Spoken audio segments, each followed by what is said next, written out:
Good morning, everyone. My name is Siddharth Narasimhan, and my topic for today is the importance of choosing a career after school. So it all started when my aunt, who I last met when I was 3, came to visit us from the US. Now I'm sure you all are all aware how we children are the default conversation starters for all these gatherings. Hello beta, which school do you go to? What's your favorite subject? What do you want to become when you grow up? Now, I was well prepared for any question she was going to shoot. But my aunt threw me by surprise. She did not ask me a question. Rather, she made a prediction for my future. She started, Beta, you are so handsome, just like your dad. I mean, is she wrong? And then she continued, I'm sure you're going to become an engineer just like your dad. Now, are you going to FitG or Allen? Now, I barely knew what PUBG was. What in God's name was FitG? I was still in the 5th grade.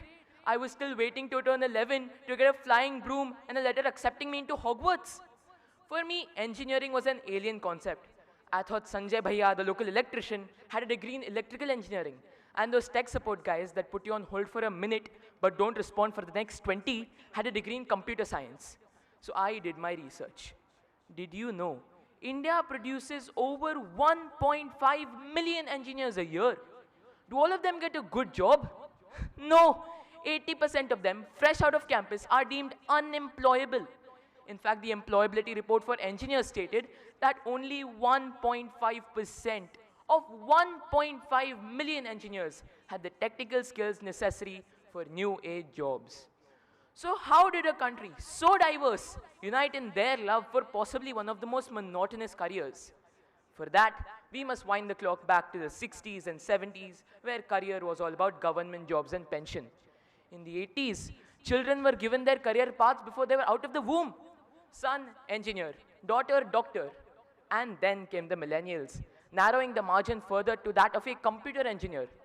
Go on site to the US and do whatever necessary to not come back. And now we, the new kids on the block, have entered a generation where I can post a cringy 20-second video, lip-syncing to the latest trending song and earn more money than an IT professional that has worked himself to the literal bone. Unfortunately, the previous generations do not progress at the breakneck speed of the internet. So how do we navigate this sudden explosion of professions? Enter the bane of my existence, career counselors. These days, it seems that the modern career counselor has mushroomed from every nook and corner with zero understanding of the educational landscape.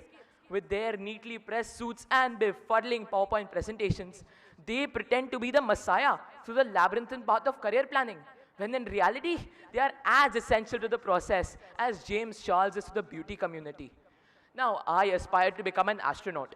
Are you going to set up an aptitude test for that? I want to become the Prime Minister of India. Is it even there on your checklist? Such decisions only lead to a surge in peer pressuring, parental pressure, blood pressure, and God knows what not. And now, the rat race community is talking about early retirement and counting your money and days to retire. Now, what is the point in dreaming of retirement and planning on killing yourself today?